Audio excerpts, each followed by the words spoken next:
Howdy. You ready? I don't know. Are you scared? Maybe I should get my Xanax. I don't have Xanax, by the way. Xanax. I don't have Xanax.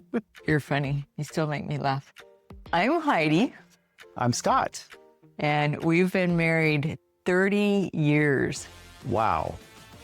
That's crazy. Marriage is a journey. It's not a destination. So, Scott, when was the first moment that you knew you were in love with me? I remember the first moment I told you I loved you. It was in your little kitchen. And I think sometimes you have to verbalize it in order to feel it. And that's what it did. And then I knew, I really am in love with you. I would say the first time I knew I was in love with you was our first date, Oh, when I heard you play the piano. first date.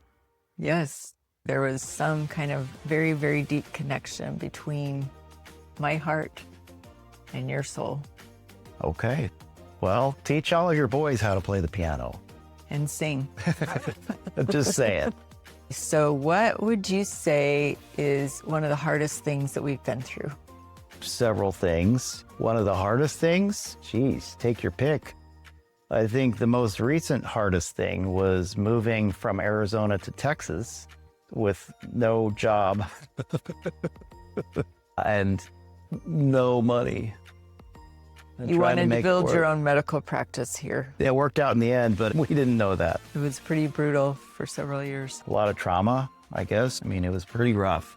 Yeah. I think 2015, 2016 were the hardest years of my life. How do we keep it together? I just remember those nightly walks around the lake, just turning toward each other, because that's all we had. What else are we going to do? We had to turn toward each other. And when we did, we knew there was that safe zone. That felt good to me because nothing else felt safe in my life. Nothing except for you and my family, children.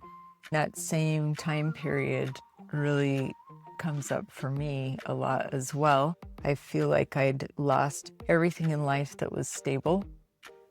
My home that we built and lived in for 10 years, work, a community that we were highly integrated into, and some of the most difficult things that you can imagine happened during that same time. For you, I think the financial part was very difficult. For me, it was having a couple of our kids just go through the hardest times. Wondered sometimes if they'd survive it. Literally, with mental health issues, with disabilities that really revolted against change. Mm-hmm. And those were so hard, truly made me question who I was. Everything I thought that I was seemed to kind of dissipate.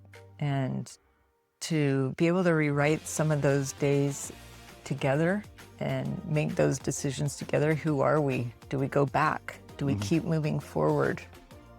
I think in the long run really drew us closer to each other, while it was pretty hard on every part of us, including our marriage along the way. Right. Yeah. What is one of your favorite memories of the last 30 years? Whoa. There's so many favorite memories. Probably hundreds. So I'll just pick one. Riding bikes in the tulip field. Ah, you took mine.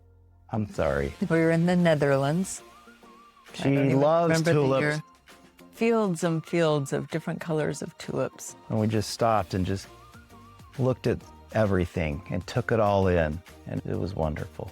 You know how you just have those moments in your life and you're like, oh, I could take a picture of this, but it wouldn't do it justice. Just click it in your head and remember it. Another one for me was you and I decided to climb Mount Timpanogos together. It's very high. It's a pretty hard hike, but So like 14,000. yeah, I needed to do it for myself, to show myself that I could do really hard things. Yeah. It was after the first year of my PhD and I was considering dropping out. We flew from Dallas to Provo and got on the trailhead about 10 o'clock in the morning. Kind of crazy. Everybody's coming down little- while we were going up, and it was in August when it was so hot. You wanted to do it because it was important to me. You'd had COVID not long before, that altitude change, Yeah. plus the COVID lungs, just really having a hard time breathing. Yeah. We got lost once on a sheep trail that ended nowhere except thousands of feet down. We couldn't find the way up, big clouds rolling in. Being on the mountain with big storms is a really bad idea. We saw people running off the mountain. We ran out of water because Scott was breathing so hard, and we drank everything that we had on the way up. We had little miracles happen. We ran into some people, and then guy told us that he'd packed way too much water that day. So He was unloaded some very water. happy to unload water on us so we could keep going. We never saw one drop of rain. At the end, you just couldn't breathe anymore. Maybe we should have called for a helicopter. I could see the top from where we were, and I couldn't do it. But I watched you. I got to the top and stayed about 1 minute because I was so worried about you. But you got a picture up there. We should blow it up. It was really symbolic of we can do hard things together. Yeah. You walking every step with me. And you were very patient with me, with my old man lungs. So you were right there by my side. I just want to let you know how much I love you and how I think the day that I said yes to you was the best decision that I've made. This has been a marvelous ride. And